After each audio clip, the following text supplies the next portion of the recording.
Hi, welcome to this video. We are going to talk about different mechanisms to handle skewness in a Spark application in this lesson. Let's try to understand what is skewness or skewed data in processing.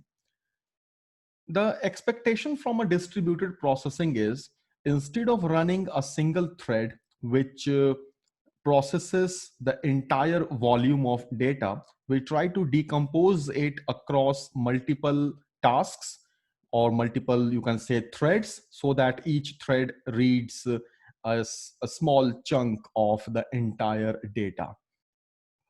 And hence, if you have a bigger data set, you run different tasks, each task consuming a balanced fraction of the entire data set so that you speed up the entire processing. But what happens is if one of the thread or one of the task takes a larger amount of data to work on as compared to the other threads or other tasks, then your performance is impacted. Your performance is does not take the benefit of distributed processing. And this is how it looks like in skewness. If one task takes the maximum amount of data, like say 70 or 80% of the entire data, in that situation, you actually don't benefit. You can increase the number of tasks just to realize it is not giving you much benefit. You take larger machines in terms of resources, like uh, heavy number of heavy RAM and more number of CPU cores, but still there isn't performance benefit if your application data is skewed. So what are the ways to work around it? How to handle skewness? Let's try to think in this direction. One of the way is to use repartitioning. You can repartition an RDD into a different number of partitions. Remember, each partition is going to be processed by a task, one task. So instead of choosing a lower number of partitions, you can choose a higher number of partitions. And in also you can repartition based on a different key or a different combination of key, so that it is fairly balanced. Your data is fairly balanced across different tasks. You call the repartition method over the RDD. As a rule of thumb, the output size of the shuffle data produced by repartitioning should be 128 MB or 256 MB. So let's say if you are dealing with 10 GB of data, you can repartition it into 40 or 80 partitions, so that each partition produces 128 MB or 256 MB of data.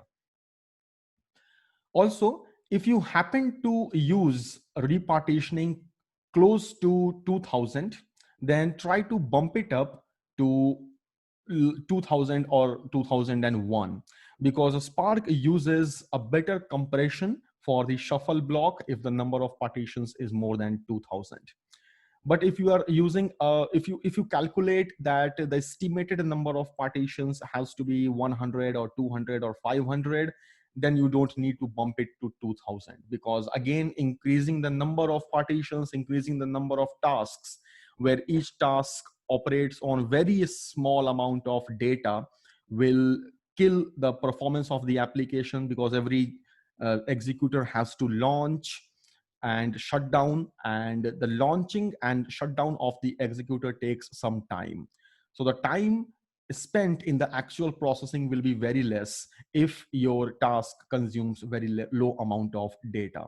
So don't make partitioning too heavy, too large, or too low. But if you happen to, if your calculation says that you need 1900 partitions, then it will be a good idea to make it 2000 or 2001 to benefit from the better compression of the shuffle block. The other point is use of combiner.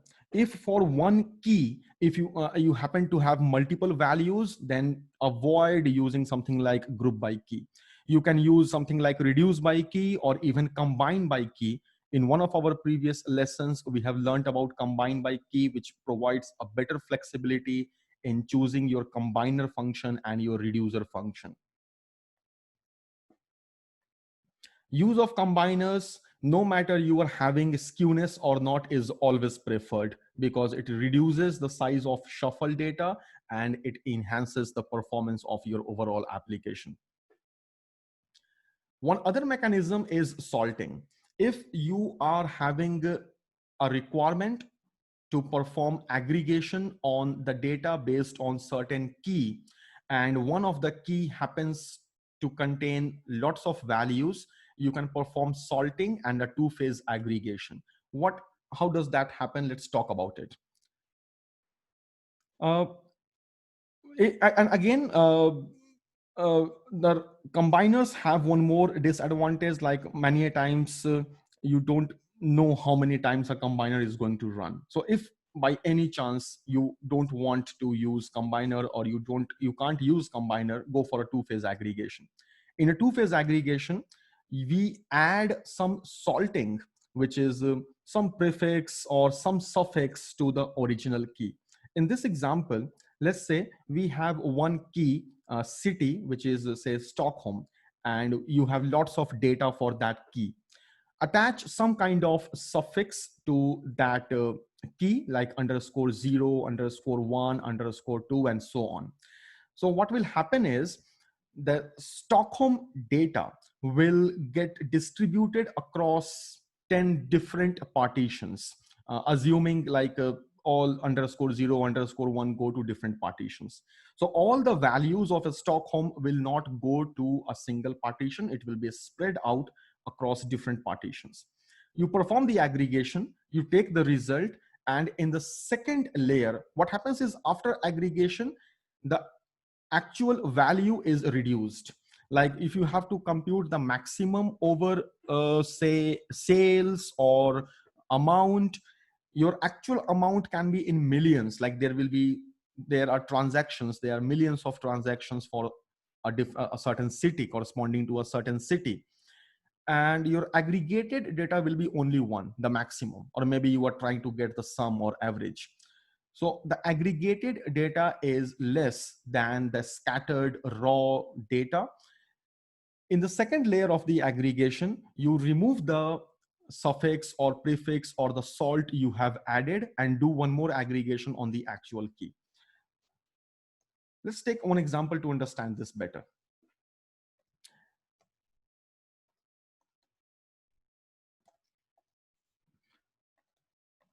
So as we talked about, let's say we have Stockholm as one of the city, and there are, I'm representing as S, and there are different values for that city. In the first part, you make the salting, you add the salting like _0, _1, some kind of random suffix to it, like some will be added with _0, some will be added with _1. Now, this key and this key along with its data will go to one partition, whereas the _1 part, which means this key and this key, will go over here for aggregation. If you are looking to compute some summation, what your output will look like from this partition is corresponding to S_0. Let's say the sum is 100, and in the other partition corresponding to S_1, the total sum happens to be 200. Now this _0 and _1 both are added to the actual key, which is Stockholm, and in order to get the actual value of the actual summation for the Stockholm, you will have to remove out any salting which has been already added. So from here and here, if we remove the suffix, you get Stockholm 100 and Stockholm 200. In the second layer of the aggregation, the keys have been reverted to back to their original value, and you get S, which is the actual key, and the aggregated values of the first layer of aggregation, like 100 and 200. So instead of having all the four values getting collected in the first layer itself. You have in the first layer two values going over here and two values going over here, getting distributed because of the effect of adding the salt. And in the final layer you get the actual key, and again you can see like the aggregated values coming up over here. So each layer in this example receives only two values for a given key, and you perform two-phase aggregation to achieve the final result, which is for a Stockholm you have a total value of 300. Now think of a situation like if this is a spread across millions or tens of thousands of values. In each layer of the aggregation you deal with only a small portion of the actual data. And again you can have more than one or more than two such suffixes like _0, _1, _9, _10, and so on, _100, and so on. Depends on how much you would like to spread out your skewed data across different partitions. So salting is one such mechanism, and this is how the flow looks like. We have a data source, we convert the key to the salted key and the value. You reduce by the salted key. This is the first layer of aggregation. And in the second layer of aggregation, we map the keys back to their original content, like we remove the salting and perform one more aggregation to get the result.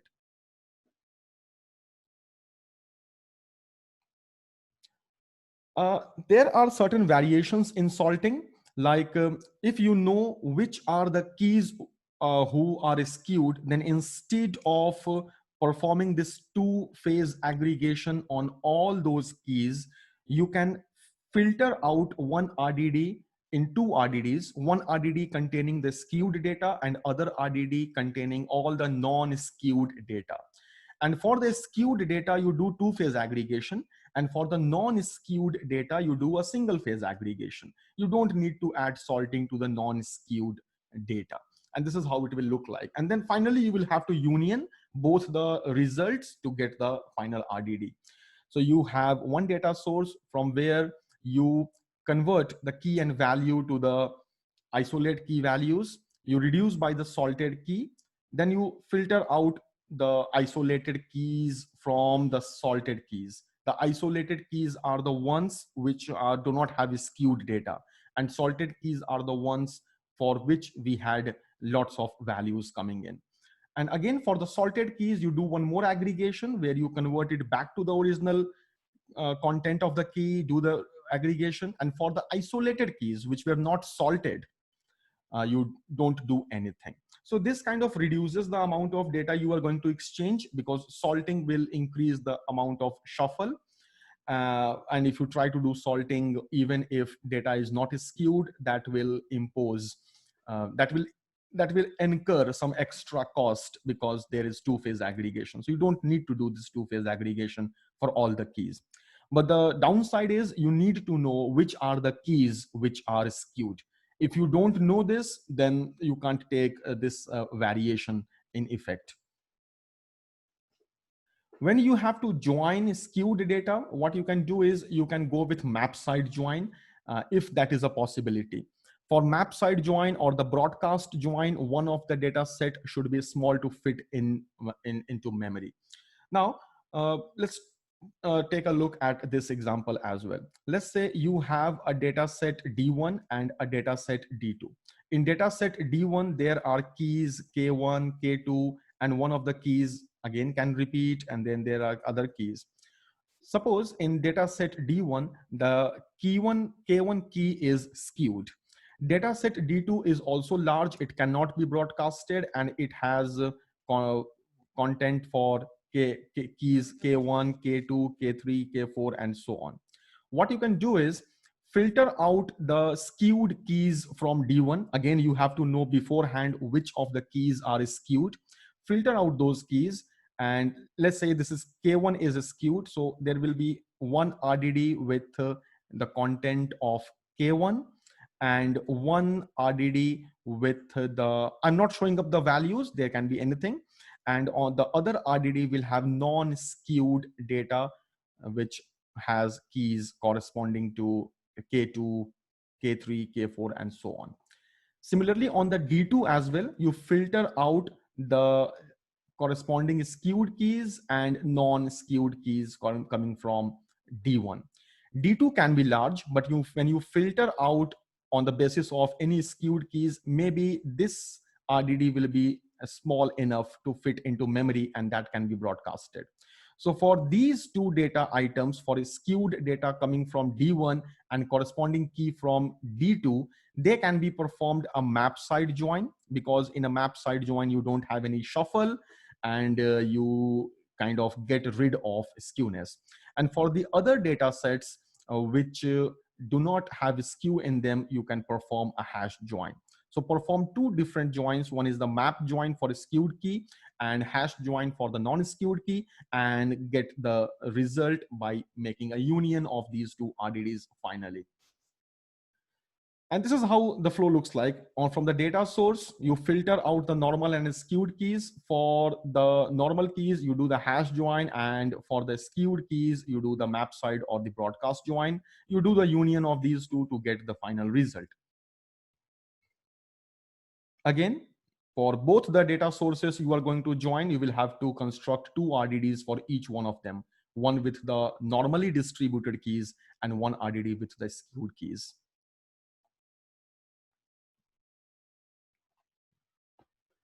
So these were some of the tips on handling skewness when it comes to joining or performing aggregations. We talked about combiners, two-phase aggregations, repartitioning your RDDs, performing two variations of joins in the same application. As a matter of fact, in a Spark SQL, again, this is not in a Spark core, but in a Spark SQL, there is adaptive execution. This adaptive, as the name says, one of the feature of this execution is to adapt itself at runtime. Many times you don't know beforehand, like you have to join two data sets and you don't know which is the skewed keys. This adaptive execution will adapt the execution based on the runtime information as the job proceeds. And this is going to perform something like this. Two different joins over a skewed and a non-skewed data set, and getting the union of the results of each of the joins. This adaptive execution is something you can explore, but this will be benefited if you are using a Spark SQL module. In our Spark SQL module course, we will discover that part. But for now, in Spark core, you will have to manually identify which are the skewed keys. Well, that was all about this video. In the next lesson, which is again the final lesson of this course, in terms of tuning a Spark application, we will cover some more ideas, some more tips and tricks of tuning the Spark application to perform it faster and better. So I have called it miscellaneous category, like all those things which we have not covered yet in tuning the Spark application. Thank you for watching this video, and do let me know if you have any questions.